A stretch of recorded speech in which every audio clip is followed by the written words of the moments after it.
एक दिन तांत्रिक बाबा ही मुझसे सवाल कर दिए कि राघव, तुम तो बहुत पढ़े लिखे हो, क्या तुम मुझे ये बता सकते हो कि इन साधनाओं में जिन मंत्रों का उच्चारण हम लोग किया करते हैं, उन मंत्रों की उत्पत्ति कैसे हुई। तांत्रिक बाबा की बातों को सुनकर मैं बोला, अगर इस बात की जानकारी आपको लेनी है तो मेरी बातों को ध्यानपूर्वक सुने। आज मैं आपको मंत्र की सारी बातें बताने जा रहा हूँ। इस प्रकार मंत्र के बारे में इतनी जानकारियां आपको कोई नहीं दे सकता। तो ध्यानपूर्वक सुनिए, मंत्र क्या है, मंत्र की उत्पत्ति कैसे हुई, मंत्र का मूल भाव क्या होता है। तो आइए जानते हैं। मंत्र में शब्दों का संचय होता है जिससे हम इष्ट को प्राप्त कर सकते हैं और अनिष्ट बाधाओं को नष्ट कर सकते हैं। मंत्र इस शब्द में मन का तात्पर्य मन और मनन से है और त्र का तात्पर्य शक्ति और रक्षा से है। आगे के स्तर पर मंत्र अर्थात जिसके मनन करने से जातक को संपूर्ण ब्रह्मांड से उसकी एकरूपता का ज्ञान प्राप्त होता है। इस प्रकार मनन भी रुक जाता है, मन का लय हो जाता है और मंत्र भी शांत हो जाता है। इस स्थिति में व्यक्ति जन्म मृत्यु के बंधन से मुक्त हो जाता है। मंत्र जाप मम दृढ़ विश्वासा, पंचम भजन सो वेद प्रकाशा।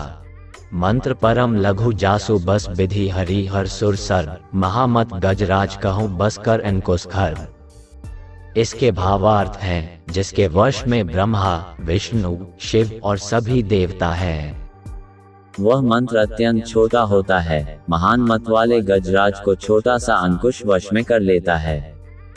मंत्र जप करने के अनेक प्रकार के लाभ होते हैं। आध्यात्मिक प्रगति, शत्रु का विनाश, अलौकिक शक्ति पाना, पाप नष्ट होना और वाणी की शुद्धि। मंत्र जपने और ईश्वर का नाम जपने में भिन्नता है। मंत्र जप करने के लिए अनेक नियमों का पालन करना पड़ता है, परंतु नाम जप करने के लिए नियम की आवश्यकता नहीं होती। उदाहरणार्थ ये है कि मंत्र जप सात्विक वातावरण में ही करना आवश्यक है, किंतु ईश्वर का नाम कहीं भी और किसी भी समय किया जा सकता है। मंत्र जप से जो आध्यात्मिक ऊर्जा उत्पन्न होती है उसका विनियोग अच्छे या बुरे कार्य के लिए किया जा सकता है।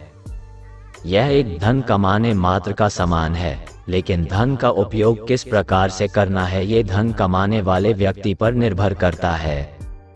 अब जान लेते हैं कि मंत्र का मूल भाव क्या होता है। तो इसका मूल भाव होता है मनन। मनन के लिए ही मंत्रों के जप के सही नियम धर्म ग्रंथों में उजागर है।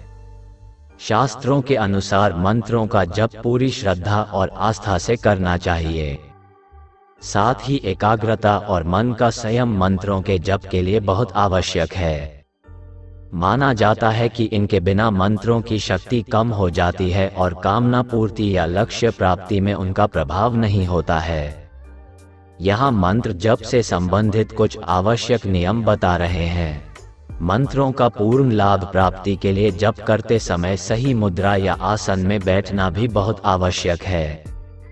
इसके लिए पद्मासन मंत्र जप के लिए श्रेष्ठ होता है। इसके बाद वीरासन और सिद्धासन या वज्रासन को प्रभावी माना जाता है। मंत्र जप के लिए सही समय भी बहुत आवश्यक है। इसके लिए ब्रह्म मुहूर्त अर्थात प्रातः 4 से 5 बजे या सूर्योदय से पहले का समय श्रेष्ठ होता है। प्रदोष काल अर्थात संध्या काल मंत्र जप के लिए उचित होता है। यदि यह समय भी साध न पाए तो सोने से पहले का समय भी लिया जा सकता है। एक बार मंत्र जप आरंभ करने के बाद प्रतिदिन स्थान न बदलें। एक स्थान निश्चित कर लें। मंत्र जप में तुलसी, रुद्राक्ष, चंदन या स्फटिक की 108 दानों वाली माला का उपयोग करें। ये प्रभावशाली मानी गई है। कुछ विशेष मनोकामनाओं की पूर्ति के लिए विशेष माला से जप करने का भी विधान है। जैसे धन प्राप्ति की इच्छा से मंत्र जप करने के लिए मूंगे की माला, पुत्र पाने की कामना से जप करने पर पुत्र जीव के मनकों की माला और किसी भी प्रकार की कामना पूर्ति के लिए स्फटिक की माला का उपयोग करें। किसी विशेष जप के संकल्प लेने के बाद निरंतर उसी मंत्र का ही जप करें। मंत्र जप के लिए कच्ची जमीन, लकड़ी की चौकी, सूती या चटाई अथवा चटाई के आसन पर बैठना श्रेष्ठ है। सिंथेटिक आसन पर बैठकर मंत्र जप करने से बचें। मंत्र जप दिन में करें तो अपना मुख पूर्व या उत्तर दिशा में रखें, और अगर रात्रि में कर रहे हैं तो मुख उत्तर दिशा में रखें। मंत्र जप के लिए एकांत और शांत स्थान ही चुनें, जैसे कोई मंदिर या घर का देवालय। मंत्रों का उच्चारण करते समय अपनी माला किसी को न दिखाएं। अपने मुख को भी कपड़े से छुपाएं। माला को घुमाने के लिए अंगूठे और बीच की उंगली का ही उपयोग करें। माला घुमाते समय माला के सुमेरु यानी सिर को पार नहीं करना चाहिए। अब बात करते हैं कि मंत्र क्या है। मंत्र का अर्थ शास्त्रों में मनः तारयति इति मंत्र के रूप में बताया गया है, अर्थात मन को तारने वाली ध्वनि ही मंत्र है। वेदों में शब्दों के संयोजन से ऐसी ध्वनि उत्पन्न की गई है जिससे व्यक्ति का मानसिक कल्याण हो। बीज मंत्र क्या है? किसी भी मंत्र का वह लघु रूप है जो मंत्र के साथ उपयोग करने पर उत्प्रेरक का कार्य करता है। हम ये भी निष्कर्ष निकाल सकते हैं कि बीज मंत्र मंत्रों का प्राण है या मंत्रों की चाबी है। जैसे एक मंत्र श्रीन मंत्र की ओर ध्यान दें तो इस बीज मंत्र में श लक्ष्मी का प्रतीक है, र धन संपदा का, ई प्रतीक शक्ति का और सभी मंत्रों में प्रयुक्त बिंदु दुख हरण का प्रतीक है। इस प्रकार से हम समझ सकते हैं कि एक अक्षर में ही मंत्र छुपा होता है। इसी प्रकार ह्री क्ली रम वम आदि सभी बीज मंत्र अत्यंत कल्याणकारी हैं। ये कह सकते हैं कि बीज मंत्र वे गूढ़ मंत्र हैं जो किसी भी देवता को प्रसन्न करने में कुंजी का कार्य करते हैं। मंत्र शब्द मन जोड़ त्र के सहयोग से बना है। मन का अर्थ है सोच, विचार, मनन या चिंतन करना, और त्र का अर्थ है बचाने वाला। लिंग भेद से मंत्रों का विभाजन पुरुष, स्त्री तथा नपुंसक के रूप में है। पुरुष मंत्रों के अंत में हूं फट, स्त्री मंत्रों के अंत में स्वाहा तथा नपुंसक मंत्रों के अंत में नमः लगता है। मंत्र साधना का ध्यान योग से घनिष्ठ संबंध है। मंत्रों की शक्ति तथा इनका महत्व ज्योतिष में वर्णित सभी रत्नों एवं उपायों से अधिक है। मंत्रों के माध्यम से ऐसे बहुत से दोष नियंत्रित किए जा सकते हैं जो रत्न या अन्य उपायों से दूर नहीं किए जा सकते। अब आइए हम लोग जानते हैं कि मंत्र की उत्पत्ति कैसे हुई। मंत्र की उत्पत्ति भय से या विश्वास से हुई है। आदि काल में मंत्र और धर्म में बड़ा संबंध था।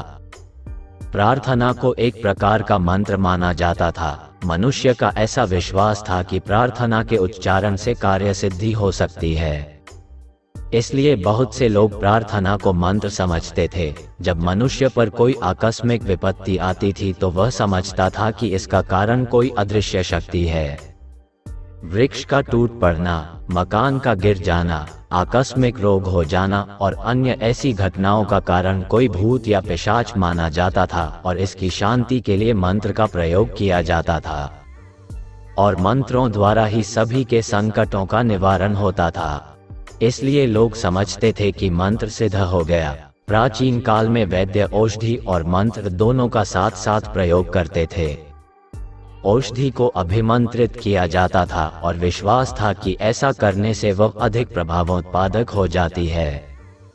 कुछ मंत्र प्रयोगकर्ता ओझा केवल मंत्र के द्वारा ही रोगों का उपचार करते थे। मंत्र का प्रयोग सारे संसार में किया जाता था और मूलतः इसकी क्रियाएं सर्वत्र एक जैसी ही थीं। विज्ञान युग के आरंभ से पहले विविध रोग विविध प्रकार के राक्षस या पिशाच माने जाते थे।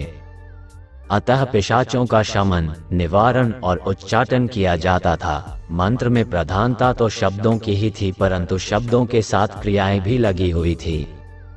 मंत्रोच्चारण करते समय ओझा या वैद्य हाथ से, अंगुलियों से, नेत्र से और मुख से विधि क्रियाएं करते थे। इन क्रियाओं में त्रिशूल, झाड़ू, कटार, वृक्ष विशेष की टहनियों और सूप तथा कलश आदि का भी प्रयोग किया जाता था।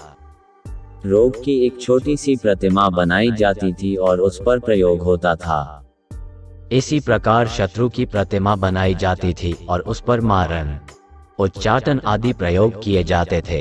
ऐसा विश्वास था कि ज्यों-ज्यों ऐसी प्रतिमा पर मंत्र प्रयोग होता है त्यों-त्यों शत्रु के शरीर पर इसका प्रभाव पड़ता जाता है। पीपल या वट वृक्ष के पत्तों पर कुछ मंत्र लिखकर उनके मणि या ताबीज बनाए जाते थे, जिन्हें कलाई या कंठ में बांधने से रोग निवारण होता था, भूत प्रेत से रक्षा होती और शत्रु वश में होता था। ये विधियां कुछ हद तक इस समय भी प्रचलित हैं। संग्राम के समय दुंदुभी और ध्वजा को भी अभिमंत्रित किया जाता था और ऐसा विश्वास था कि ऐसा करने से विजय प्राप्त होती है। ऐसा माना जाता था कि वृक्षों में, चतुष्पथों पर, नदियों में, तालाबों में और कितने ही कुओं में तथा सूने मकानों में ऐसे प्राणी निवास करते हैं जो मनुष्य को दुख या सुख पहुंचाया करते हैं और अनेक विषम स्थितियां उनके कोप के कारण ही उत्पन्न हो जाया करती है। इनका शमन करने के लिए विशेष प्रकार के मंत्रों और विविधि क्रियाओं का उपयोग किया जाता था और यह माना जाता था कि इससे संतुष्ट होकर ये प्राणी व्यक्ति विशेष को तंग नहीं करते। शाक्त देव और देवियां कई प्रकार की विपत्तियों के कारण समझे जाते थे।